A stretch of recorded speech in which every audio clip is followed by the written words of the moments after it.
Hello everyone, we're back again with another critique video. This one is actually not on a video, it's on a post by Chris Will X, someone that typically posts sensible content, but unfortunately we live in a time nowadays where there is a retaliatory side or retaliatory coterie within a political party that shall not be named that is over disciplinary and just as ignorant as the opposing side in many respects. So let's go ahead and critique this person with no personal disparaging and denigration being exhibited here or espoused here. I don't have anything against Chris Will X. I have many things against the person he cited, though, on this. But anyway, let's just continue real quick. So this is a post in which he posted 3 things I've learned. He does this, I think, every week. And let's just go ahead and look through to the one that's most relevant to this topic here. As you guys should know by now, no supplements need to be taken on a carnivore diet, as you can derive everything you need from such a diet. However, this does not mean that there aren't certain nutraceuticals that can be taken to further ameliorate inflammation and subsequently any illness, disorder, and/or disease someone may be plagued with. One of the best products on the market, if not the best product, in doing such a thing is the flagship product to a company known as Cerule, known as Stem Enhance Ultra, which effectuates the release of one's own inherent stem cells from their bone marrow. When this occurs, this results in what may be perceived by some to be the epitome of regeneration. Now, I cannot under any circumstances claim any cause and effect relationships from this product in any hard health outcome. However, one may speculate what they wish with this information. If you want to know more about this product or are interested in buying this product as well as many others from the Cerule company, refer to the link on the screen now or the description below. Number 3, stop stepping over pounds to pick up pennies.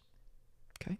The average caloric intake in the USA, 3,540 kilocalories per day. Okay, this is false because the human body cannot eat calories. That is not possible. The human body doesn't absorb calories. Calories are the amount of heat required to raise the temperature of 1 gram of water around a closed thermodynamic system, also known as a bomb calorimeter, by 1 degree Celsius. It's a measurement of kinetic activity, or the movement of molecules within that water, that movement being caused by photons of a certain wavelength interacting with that surrounding water after being released by the rapid combustion of a food in said bomb calorimeter via a massive electrical current, which causes rotations, vibrations, and translations. That's all they are. So in order to be informal, you would say, well, they're units of heat energy. And here's the thing. The human body doesn't absorb energy. It absorbs mass or matter. And before the pedants come in the comments and the captious ones and say, well, Eddie, mass is a condensed form of energy. Yes, but on a day-to-day basis, they don't actually do this. So we say that we absorb matter or mass. Basically, what the human body does is it absorbs substrate in the form of proteins, fats, carbohydrates, and alcohol, chemically interacts those substances under control with molecular oxygen. They react in such a way so as to change the chemical bonds. And then since those chemical reactions are exothermic, meaning they release heat, rather than endothermic, meaning they require heat to effectuate, they release some heat in the form of photons or calories. And then your body takes a large amount of that calorie or caloric content, let's say, that was produced and not eaten but produced, and then uses that to create the molecular energy storage form or cellular energy currency, known as ATP. Because if you didn't know, ATP itself is not energy. It's an energy storage form. When the energy needs to be released, it breaks apart into ADP and PI, inorganic phosphate, and the energy is, well, released and it can go do its thing. So in reality, that's not what the body does. So no, nobody eats 3,540 calories a day. In fact, the calorie number on food labels, first of all, is able to be legally out in all Western countries by up to 20% in either direction, and also is not how many calories are in that food. That's how many calories would be derived from that food if you rapidly combusted that food in a bomb calorimeter, which the human body doesn't do with food. The first law of thermodynamics, out of the 4 that there are, is not applicable to human beings because we are open thermodynamic systems, not closed thermodynamic systems. Therefore, the heat equivalence principle of the first law of thermodynamics does not apply. So let me just get that straight. The average daily physical activity, less than 20 minutes. Yes, that is true. People are indolent nowadays. They're lazy. They are squalidly lazy, contemptibly lazy. In fact, they have no strive at all. I agree, Chris, because even though you didn't say that explicitly, you didn't opine anything, I sort of derived that insinuation there. But there are people out there who believe oatmeal, fruits, vegetables, and polyunsaturated fats are what is making us sick. Layne Norton. Layne Norton is an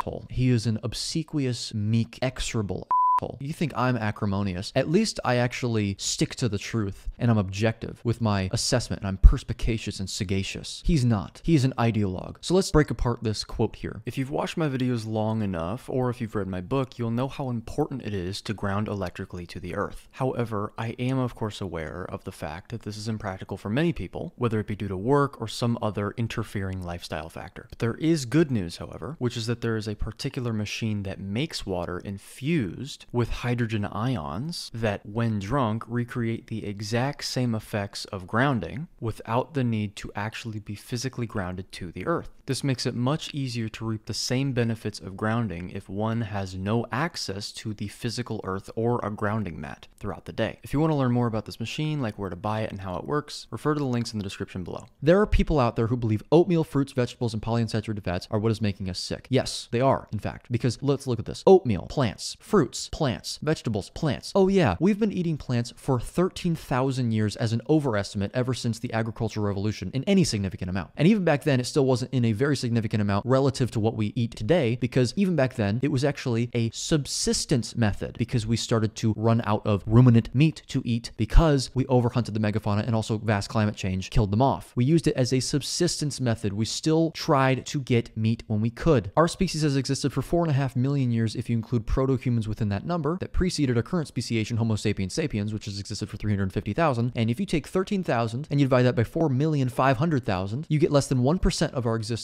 when you turn it into a percentage, having eaten plants in any significant amount at all. We forget plants are living things, and therefore they have their own way of discouraging predators from eating them, particularly plant toxins, biochemical warfare, weaponry. Most plant toxins are designed to kill insects upon impact, which they do very effectively. Even though there's a quantum-sized difference between us and insects, they still have pernicious effects on us. In fact, 99% of plants you cannot go out in the wild and eat because they will kill you upon consumption. We have just made the erroneous assumption that since some plants, after human hybridization, by the way, to make them less toxic, don't kill us upon consumption, that therefore they're safe to eat, when in reality, that is not true. Lectins and oxalates, for example, seem to be causal, in fact, in my opinion, they are causal, absolutely, in heart disease. They absolutely do causally lead to inflammation, the absolute underpinning cause of heart disease. You have to be very careful with the word cause, and I am being careful with it. You might think I'm treating it with levity and frivolity. I'm not. Polyunsaturated fats are quite literally inflammatory. Linoleic acid, for example, converts into arachidonic acid. It's the primary omega-6 fatty acid. Arachidonic acid is a substrate that interacts with the enzymes cyclooxygenase and lipoxygenase, COX and LOX. What happens is that it releases, or actually produces, rather, thromboxanes, which constrict your blood vessels, and it leads to an upregulation of the propensity for your blood to clot. Prostaglandins, which initiate acute inflammation, and leukotrienes, which also do the exact same thing. Lipoxins are also released. They seem to actually be mitigators of inflammation, but that's 3 out of 4. Polyunsaturated fats are absolutely making us sick, especially when we refer to things like seed oils, which are the absolute bane of our current existence. One of them, at least. Seed oils have exorbitant levels of oxidation products within them. The oxidation products within seed oils are primarily aldehydes, and aldehydes, even in vastly small concentrations, destroy lipid rafts, tear cell membranes to pieces, bind to DNA to promote carcinogenesis by causing mutations to it, and, in a high enough concentration but still relatively low, kill cells outright. Fun fact, glucose itself, a 6-carbon aldehyde, is, well, an aldehyde. So this is bullshit, Layne. And sorry, with all due respect, Chris, you're posting bullshit. And of course, Layne is in the comments here. Thanks for sharing and giving credit. Yeah, Layne Norton. Anyway, I just wanted to cover that because, yes, there are people that do believe that oatmeal, fruits, vegetables, and polyunsaturated fats are what is making us sick, and that's because they are contributing. There's many other factors, though. Many other factors. Carbohydrates are one of them. Carbohydrates, contraindicated in the extreme. Not conducive to producing a flourishing, salubrious environment, convivial environment within the body. Not at all. Excessive inundation of blue light after dark. That's another one. Deuterium concentrations. Oh yeah, by the way, polyunsaturated fats from seed oils. Yeah, seed oils have exorbitant levels. Outstanding, astounding levels of deuterium in them, which causally slow down your mitochondria and therefore causally lead to inflammation if it is present in high amounts in the body. So that's another thing. There are many things contributing to the downfall of the human race. Many, many things. So anyway, Layne and Chris, with all due respect to Chris, there's not too much there for Layne, this is false. The insinuation here is false. The insinuation that they're not making us sick. Yes, they are. They are causing inflammation, whether you like that or not, by the way. Whether you like it or not. Whether I like it or not, by the way. So, anyway, with that being said, hope you enjoyed the video. If you did, please leave a like, please subscribe, and please let me know your thoughts below in the comments. Subscribe to the Patreon for uncensored content, unblurred references on the screen, ad-free content, 1 week early uploads. You get all of that on Patreon. $1 a month, too. There's a $1 a month tier. There's also a $5 a month tier. And there's an $8 a month tier for any live streams that I decide to do. So, buy my book as well. I think I mentioned that already. Contrainidicated, a closer look and revision of mainstream health axioms that have perpetuated illness, disorder, and disease for over a century. We are aiming for that to be out by March 1st of this year, by either the audiobook version, the ebook version, the physical copy. Any of those those help me out. When the book is out, I am releasing the audio files from the Patreon cuts of my videos as podcasts. So on every podcast platform, Spotify, Apple Podcasts, etc., they will be uploaded on there because some people like to listen to my content instead of watching it. And also it helps get my name out there more. So if you have any questions, email me. I'll try my best to answer them as fast as possible. And if you have any videos that you'd like me to react to in particular, then email me those as well, and I will try my best to get to them. With that being said, I will see you next time whenever I react to someone else who is not like Chris, but who views themselves remotely competent to actually speak upon the area of human nutrition science and human physiology and biochemistry. So I will see you then.